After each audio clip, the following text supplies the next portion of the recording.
So simply all we're going to do is we're going to add those two together and divide by 2. That gives us our average sand fill right here. We're going to add the 12, add the 6, and that gives me, after you do all the math, I'm not going to do all here, 77.1 inches or 6.43 feet. Okay. We're pretty much done determining the size of this mountain. Now we're just going to add the whole mess of it together. So we know, let's do the length first. That's the easy one. Length, 100 feet. Plus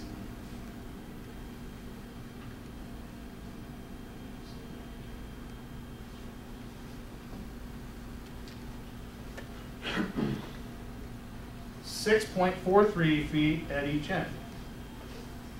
Right? You got one end, you got the other end. 6.43 feet. Okay, so the total length is going to be 100 plus 6.5 at this end, 6.5, about 113 feet. Okay? 100 feet on the distribution area and 6.5 at each end, 113 feet. The total width, that was length, total width. Remember when we did this calculation on the down, this is downslope, and we're sloping this way. When we did this calculation, we had 7.8 feet. And we determined it from here. Right? We did it from the downslope edge of the distribution area when we did our math. So that distance is here, 7.8 feet. Okay. And then on the upslope, 5.44 feet. This is the upslope. So the total width of this mound is 5.44 plus 2.4 plus 7.8. There's your total width. Okay. And don't get, this is where some people kind of get confused. This basal area really doesn't have much to do with it except for the fact that's what you're scarifying. As you can see how you're going to construct this, you're going to scarify this 2.4 plus 5.6, an 8-foot area. When it's all done being constructed, you're going to have part of that under that sand, and then the toe is going to extend beyond. Okay? Make sense? Any questions on? You just finished, that's the mount. That is the sand fill length width. Are there any questions on how that was done, or any questions on?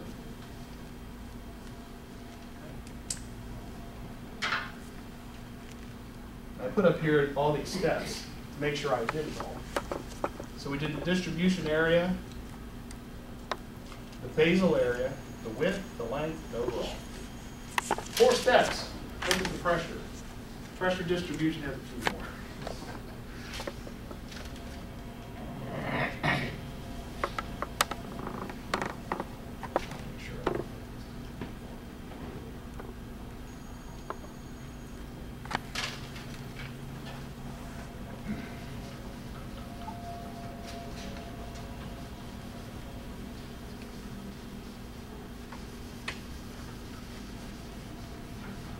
Over there, Jason. I'm going to have to pull up some manuals here.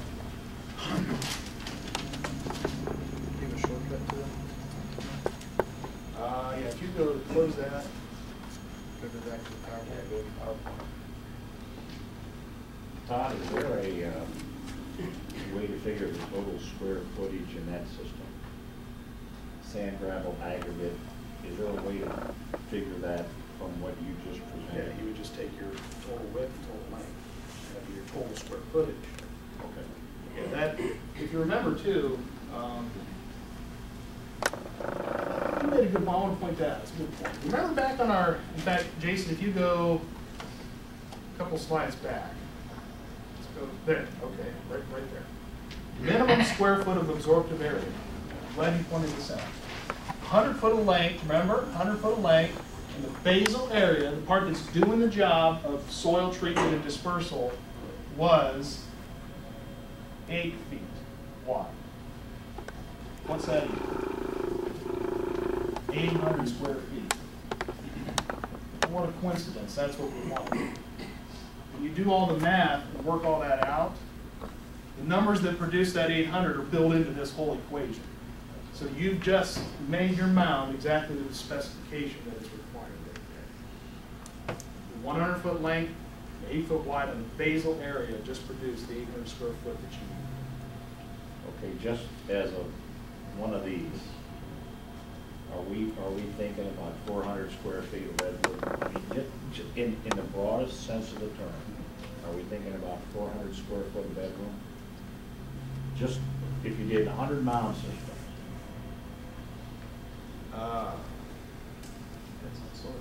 Yeah, see that basal loading rate up there? The BLR, that 0.3, that changes with soil type. Yes, it does. So 0.3 is a little more on the conservative end. We normally see about a 0.4 on that, which gives you a little smaller mound. I mean, what you just said there is probably close.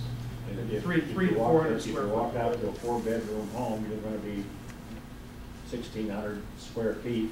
Just, Yeah. let's start to send my mind where it's gonna go. Mhm. And that was one of the reasons I thought I wanted to ask that question. You know, let's point out something else while we're on the subject here. Let's get back to treatment again. 8 by 100 feet, 800 square feet. If I gridded this off, if I wanted to put, and I won't do it, but if I want to put 800 square feet in a grid pattern, right? Each foot by foot. Remember 0.3 gallons per day, 0.3 gallons per day per square foot. This system, theoretically, is designed so that I get 0.3 gallons here, 0.3 gallons, 0.3 gallons there. Okay? Theoretically. Does that really happen? No. But that's theoretically what it's doing. And we're trying to create somewhat equal distribution in the next steps we're going to be doing to make that happen. So that's what's going on there. In actuality, this is, and that is based on the 240 GPD. Normally people use about 60% of the total flow in the house. So for example, let me take a 3-bedroom house, more common. Normally you're about 210 to 216 gallons per day is the average daily flow, which makes this less than what we're calculating, which is good. Less is good, because the less water I put on that, the better off I am. The peak daily flow in that example is 360. So really, people should not be exceeding 210, 216 per day average, and peaks at no more than 360. If you try to put 360 gallon per day in that mound, or any other system for that matter, it probably will cause it to fail. It's just not designed for that.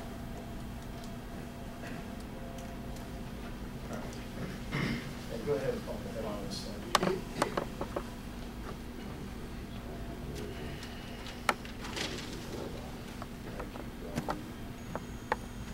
While we're on that subject, how, since there's a lot of guys here that are a lot smarter than I am, how would you design in a fail-safe on that 360? What could you do in that mound, because you're accepting 0.3? Right. We'll talk about that a little later, Joe. Okay. We're going to do that through time dosing. Okay. And in Stark County, this is not a state requirement, but when we started doing mounds, and there's been a lot of mounds go in, we didn't want to give that technology a black eye from day one. And we did implement a bit of a county-wide fail-safe, and that's time dosing. We'll talk about the benefits to that and what it actually does when you put it into the system. So that's the Before the time dose, yeah. let's go to the end. Let's go to that last foot that we know is not going to be doing 0.3 of a gallon.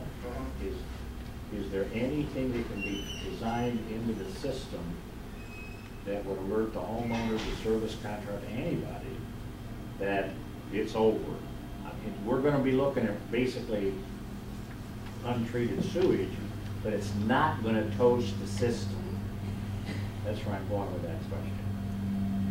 I understand your question, right? The answer is no. Okay. There's nothing else you can do. If you really want, no. Unless you put some kind of water sensing devices on the downslope side, no, it's going to do that. I don't know how else you do it. But we will talk about what that does. Well, they have ports and stuff inside to. Yes. They can monitor their flow, but if they physically aren't going out and looking at those inspection ports, there's not too much. They might hit high water alarms on occasion. That might start giving them a hint. You know, people ignore those too. So, anyway. Okay, so the next thing we want to talk about is the pressure distribution design. And I want to start talking about orifice spacing, orifice size, and so forth. A couple things to point out about the orifices. If you remember what this is going to look like, I'm going to do an end view here. Most guys, you don't have to do it this way, there's other ways to do it, are choosing to use a 4-inch casing pipe, holes down on the bottom. And then they're going to insert their LPP pipe. Majority of the holes are drilled on the top, the orifices, so that they spray the top of the pipe and they trickle down. Some holes along the way are drilled on the bottom to promote drainage after dosing so that it improves. So what we're talking about now is, for the sake of people who haven't seen these before, is we're talking about this pipe here. What we're going to talk about is called LPP, low pressure pipe distribution. That technique is used in leach lines, it's used in all sorts of other applications, but we're going to now use it inside of the mouth. So what we're going to talk about now, you can apply to about any other LPP design that you're working on. What happens, the mouth uses it too. So the idea is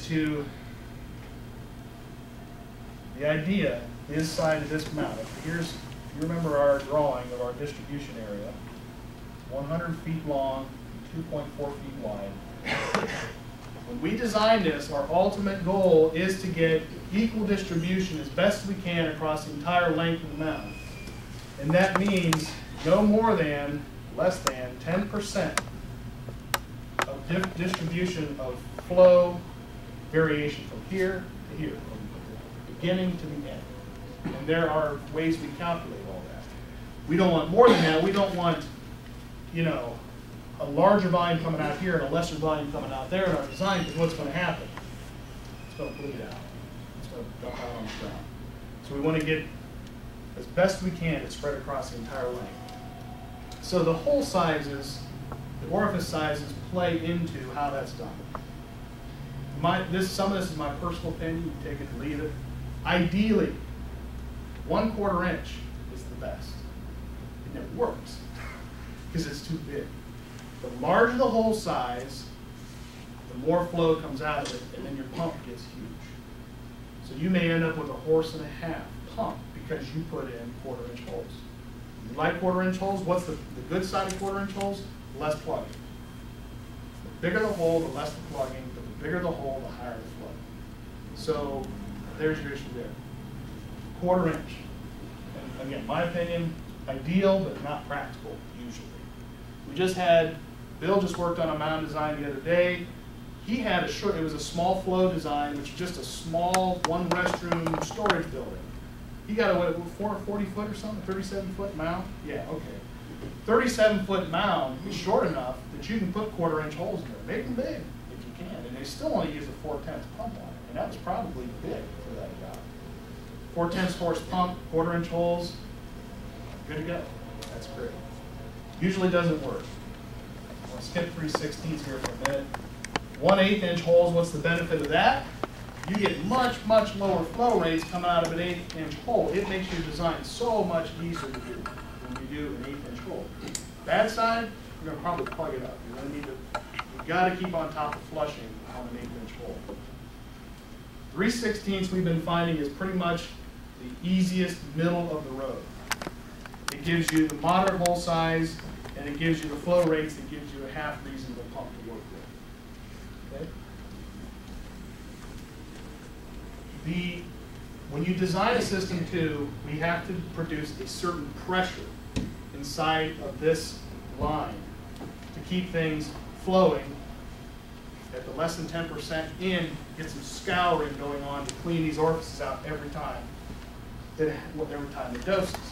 The larger the hole, the smaller the head pressure or the pressure needed to do that job.